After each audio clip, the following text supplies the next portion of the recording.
Operation सिंदूर पर 7 मई 2025 को हुई प्रेस कॉन्फ्रेंस के दौरान भारत ने अपनी प्रतिक्रिया को केंद्रित, संतुलित और गैर उत्तेजक बताया था। यह विशेष रूप से स्पष्ट किया गया था कि पाकिस्तानी सैन्य ठिकानों को निशाना नहीं बनाया गया। साथ ही दोहराया गया कि भारत में किसी भी सैन्य लक्ष्य पर हमले का उचित जवाब दिया जाएगा।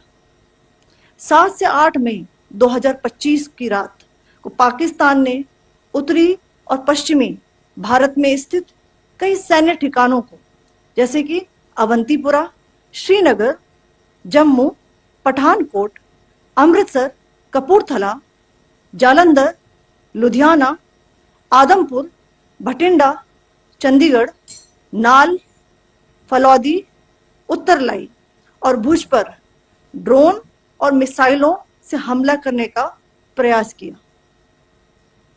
इन हमलों को इंटीग्रेटेड काउंटर यूएस ग्रिड और वायु रक्षा प्रणालियों द्वारा निष्क्रिय कर दिया गया। इन हमलों का मलबा कई स्थानों से बरामद हुआ, जो कि पाकिस्तानी हमलों का प्रमाण है।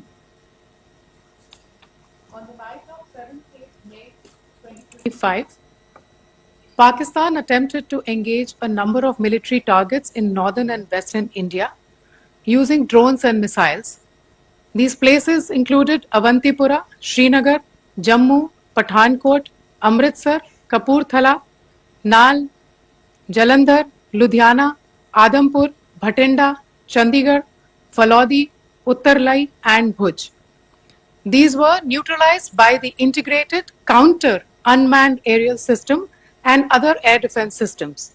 The debris of these attacks is now being recovered from a number of locations that prove the Pakistani attacks.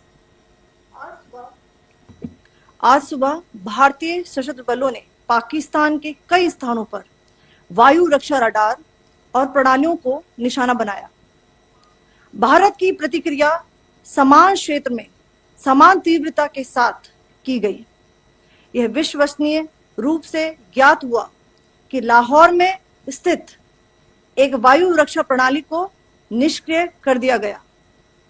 Today morning, Indian Armed Forces targeted air defense radars and systems at a number of locations in Pakistan. Indian response has been in the same domain with the same intensity as Pakistan. It has been reliably learnt that an air defense system at Lahore has been neutralized. Pakistan ने नियंत्रण रेखा पर आकरण गोलीबारी की तीव्रता बढ़ा दी है, जिसमें कुपवाड़ा, बारामूला, उरी, पुंछ, मेंढर और राजौरी क्षेत्रों में मोर्टार और भारी तोपखाने का इस्तेमाल किया जा रहा है। Pakistan has increased the intensity of its unprovoked firing across the line of control using mortar and heavy calibre artilleries in areas in Kupwara, Baramulla, Uri, Poonch, Mendhar and Rajouri sectors in Jammu and Kashmir. 16 innocent lives have been lost, including 3 women and 5 children, due to the Pakistani firing. Here too, India was compelled to respond to bring mortar and artillery fire from Pakistan.